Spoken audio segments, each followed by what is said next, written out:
مقام ابراہیم مسلح۔ حضرت فاروق اعظم کی رائے کے مطابق پھر آپ نے رائے دی کہ یا رسول اللہ، آپ کی بارگاہ میں لوگ آتے ہیں، مختلف لوگ آتے ہیں، دیہاتوں سے آتے ہیں، دور دراز سے چل کر آتے ہیں، وہ جو نئے نئے لوگ اسلام لائے ہیں وہ آداب نبوت سے واقف نہیں ہیں، اور وہ بے دریغ آپ کے گھروں میں چلے آتے ہیں، اور آپ کے گھر کے اندر جو ہے وہ امہات المؤمنین ہیں، آپ کے گھر کے اندر آپ کی خواتین ہیں۔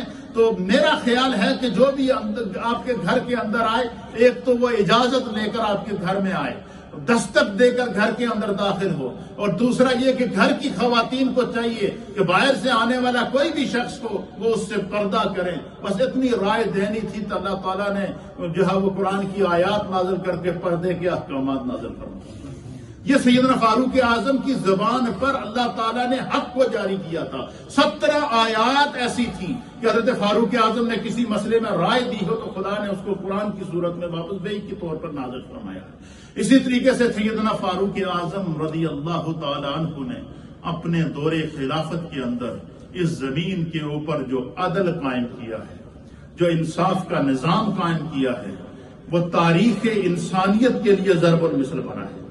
آپ نے جو ہے وہ عدل اجتماعی کے لیے اسلامی نظام میں عدل کو بہت بڑی اہمیت حاصل ہے۔ جس ملک کے اندر عدل موجود ہو، جس نظام کے اندر انصاف موجود ہو، وہ نظام کبھی جو ہے وہ زوال پذیر نہیں ہوتا۔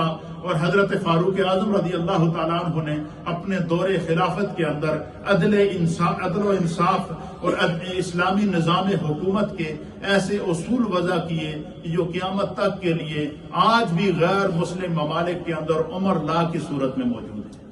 ان کو آج بھی عمر لا کے طور پر اس ملک برطانیہ کے اندر جو ہمیں جو ہے وہ جتنے بھی اس ملک کے رہنے والے لوگ ہیں ان کو جو چائلڈ بینیفٹ دیا جاتا ہے، یہ چائلڈ بینیفٹ سب سے پہلے فاروق اعظم نے لگایا۔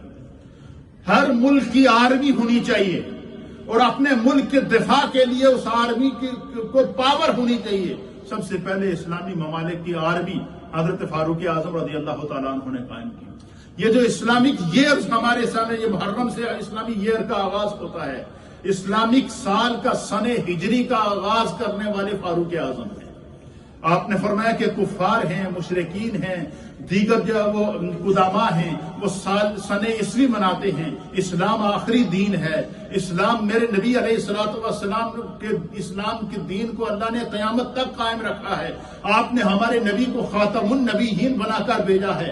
آپ جو کتاب لے کر آئے وہ خاتم الادیان ہے۔ لہذا اسلام کی تاریخ، اسلامک تاریخ کی اور اسلامک سن کی ایک الگ شناخت ہونی چاہیے۔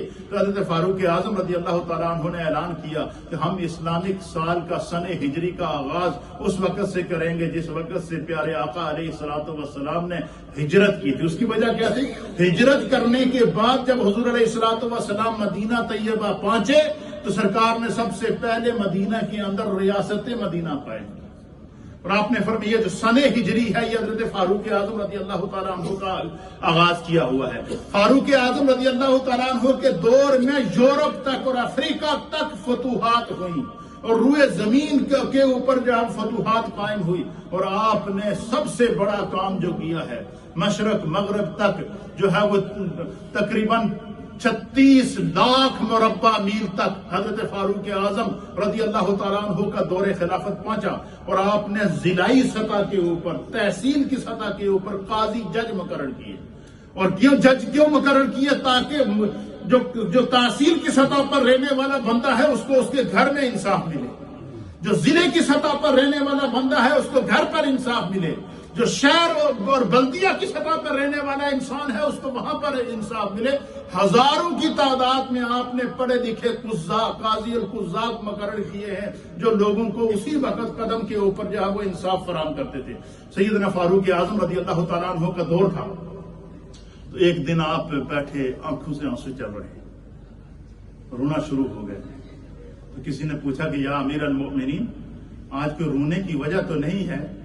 تو آپ کی آنکھوں سے آنسو چل رہے ہیں اور آپ تنہا بیٹھے ہوئے ہیں، کیا سوچ رہے ہیں؟ تو آپ نے عرض کیا کہ میں اپنے ماضی کو یاد کر کے رو رہا ہوں، پاسٹ کو یاد کر کے رو رہا ہوں۔ آپ فرماتے ہیں کہ میری عمر تقریباً کوئی 20 سال کے قریب تھی۔ کتنی؟ تو میں اپنے باپ خطاب کے ساتھ عرب کے صحراؤں کے اندر اونٹ چراتا تھا اور آپ قد کے بہت لمبے تھے. تو کہتے ہیں میں اپنے باپ خطاب کے ساتھ اونٹ چرایا کرتا تھا. تو ایک اونٹ کو پکڑ کے لاتا تو دوسرا بھاگ جاتا تھا, دوسرے کو پکڑ کے لاتا تو تیسرا بھاگ جاتا تھا, تیسرے کو پکڑ کے لاتا تو چوتھا بھاگ جاتا تھا. تو آپ کہتے ہیں کہ میرے والد خطاب نے مجھے بلایا اور مجھے ڈانٹا, اور مجھے ڈانٹ کر کہا کہ تم بڑے نالائق ہو اور تیری 20 سال تیری عمر ہو گئی ہے, اتنا تو طاقتور نوجوان ہے اور تیرے سے یہ 5 اونٹ سنبھالے نہیں جا رہے, تو آگے جا کر کیا کرے گا. آپ کہتے ہیں کہ میں اپنے ماضی کو یاد کر کے میری آنکھوں میں آنسو آ گئے کہ ایک وہ خطاب کا بیٹا عمر تھا جس کو بھی 5 اونٹ سنبھالے نہیں جا رہے ہیں, اور ایک آج نگاہ مصطفیٰ کا پروردہ عمر ہے, نگاہ مصطفیٰ کا پالا ہوا عمر ہے, تربیت مصطفیٰ کا شاہکار عمر ہے کہ جو 26